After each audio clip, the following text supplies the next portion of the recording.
Trump and Tom Homan, we need you to please come in Chicago and lock Brandon Johnson up if he try to stop you from coming in our neighborhood and getting these illegals out of it.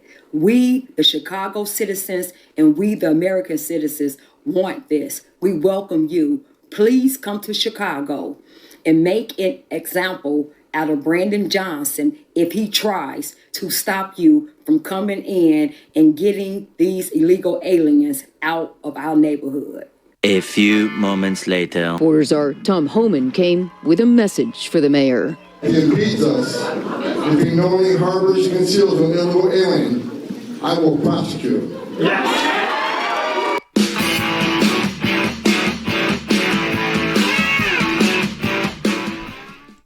What's up, everybody? Welcome back to Opinions Vary. That's Opinions with an A. Please like, share, and subscribe. And ask, and you shall receive. Her name is Danielle Carter-Williams, and Tom Homan got her message. Tom Homan knows who she is. Tom Homan came to Chicago and gave her a hug. So, speak, and sometimes those who we elect, those who are appointed by those who we elect, listen. Wow, amazing how that works sometimes.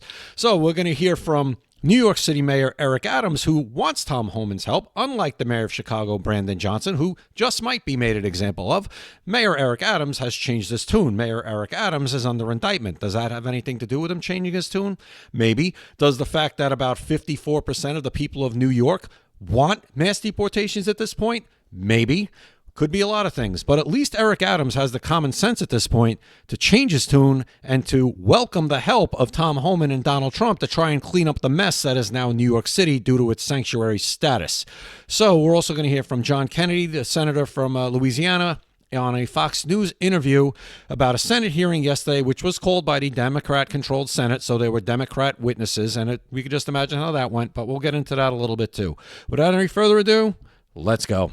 Should there be more cooperation with ICE agents, though? Yes, I do believe that. I stated this prior to the election. And this is what gave me, Marsha. People are saying, okay, after the president-elect is coming in, Eric is now saying different things. No, I was saying this prior to the election. I was saying those who are committing crimes in our city must be addressed, and we should change the current sanctuary city law to address that issue. Amanda should have said that before you came into office, Eric Adams. Bloomberg knew that. Mayor Koch knew that. The previous administration altered that, and I thought it was a big mistake. Should have said that before you came into office, Eric Adams. Do you think you could have any chance of re-altering or re-changing it so that there's more cooperation? Well, the city council made it clear they don't want to change that. They stated they're not willing to change the sanctuary city law. I think they're wrong. I have my teams looking at my power as executive orders. I'm going to Is it possible you could do an executive order? We're looking at that. The legal team, the corporation council that they just approved, they're looking at, the office is looking at, do I have the power to do so? I have to protect the people of this city. That is my North Star. It always has been. And if you are committing crimes on migrants, on immigrants, undocumented, documented, it's all the same to me. Here's the Democrat. All right, 1 second. First of all, the New York City Council is controlled by complete leftist lunatics. So no, they will never do anything to try and take care of this problem. In fact, they invite the problem. Now, here's Josh Hawley at this hearing questioning one of the Democrat loon witnesses. Let's see how this goes. Plan. Take the 13 million plus illegals who are here, taking jobs from Americans, taking wages down, taking health care benefits, and bring them here legally so that they can continue to drive down wages, flood the labor force, and suppress Senator Hawley, they can't flood the labor force if they're already part of the labor force, which is they are flooding the labor force now. That's what. Right. See, this is what I always say. See, they created the problem. Senator Hawley, they're already part of the labor force. What are we supposed to do? What are we supposed to do about this? Right. You want to solve the problem. Now you're the problem, Senator Hawley. And it's like, oh, well, they're going to decimate the economy if we deport all these people. No, we won't. We have plenty of Americans sitting on the couch right now, able-bodied, collecting checks. Those people will stop collecting those checks, and they will go fill the jobs that were once held by the people we deport that are here illegally. Right? See how that works? It's happening now. I want to read you what you said. Make sure I'm accurate. Here's what you said. President Trump is not like any sane leader. Senator, I am happy to discuss my personal perspectives with you separately at any time. That's not the purpose of the hearing. No, we want to hear it publicly. You said it. Let's hear it. Today. You think you're smarter than the American people, don't you? Absolutely not, Senator. I am here to discuss the use of the military as part of this mass deportation.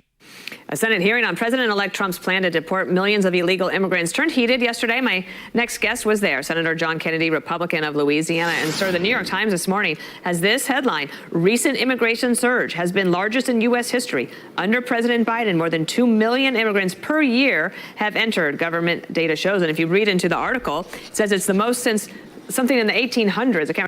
First of all, those numbers are way low, number one. And New York Times, yeah, you're a few years and a lot of dollars short on that one. Remember the exact year. So President-elect Trump said he was going to do mass deportations. The voters decided he should be the president, and that is going forward. So at the hearing yesterday, what were you trying to get at? What was the answer you were looking for? I was hoping to see some sanity. I didn't. It was a Democratic hearing, Dana. Senator Durbin called the hearing, so there were mostly Democratic witnesses. As best I can tell, most of the Democratic witnesses, they majored in online activism with a minor in puberty blockers.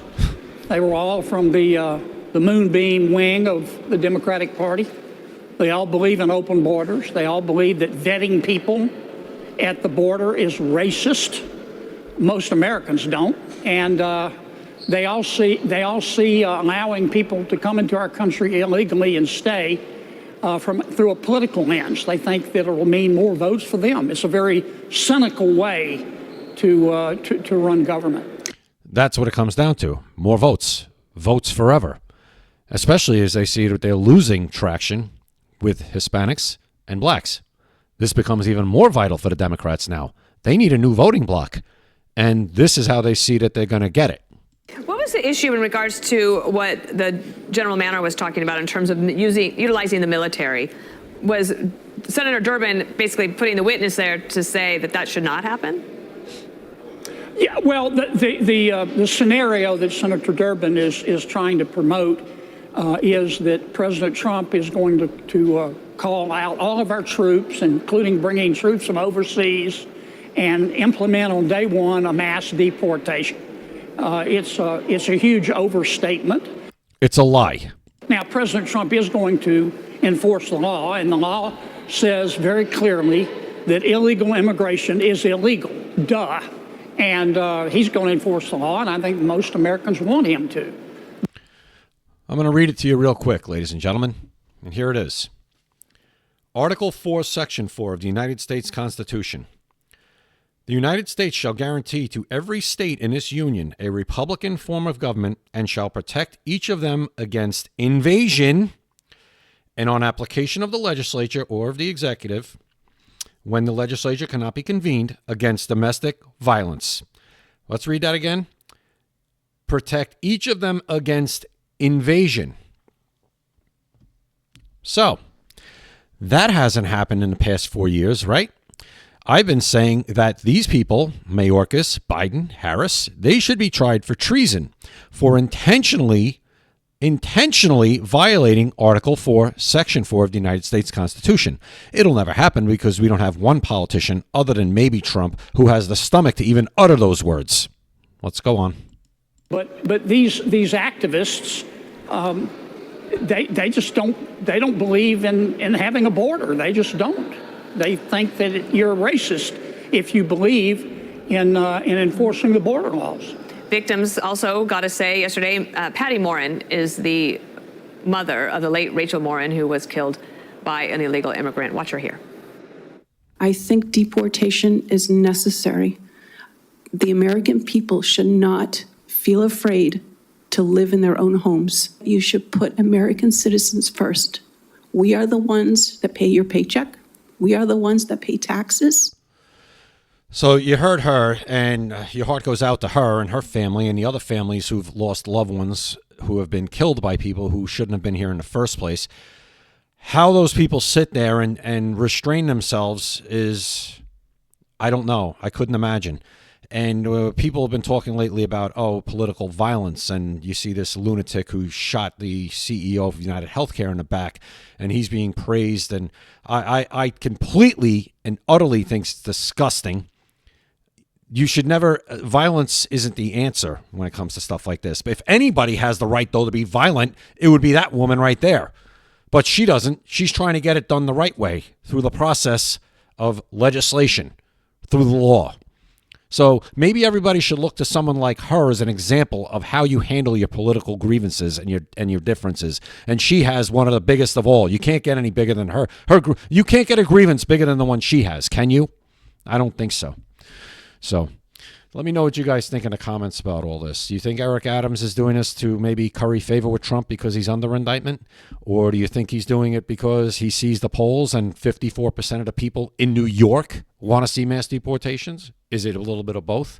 Do you think Tom Homan will actually prosecute somebody like Mayor Brandon Johnson of Chicago if he gets in his way? Or the governor of Chicago if he gets in his way? Do you think anybody's going to blink? Tom Homan's not going to blink, I don't think. I don't think Tom Homan, I don't think he blinks. See, I'm a poet. I didn't even know it. I don't think he does. So we'll see. It's going to get interesting. I think this is a lot of tough talk from the Democrats. And when the rubber hits the road, they're going to fold. They should. They should. If they were smart, they would fold. I don't think you want what's coming from Tom Homan. Anyway, let me know what you guys think in the comments. Appreciate you watching. Follow me at Opinions Vary on TikTok, at Opinions Vary on X. Like, share, and subscribe. And we'll see you next time right here at Opinions Vary. Opinions vary.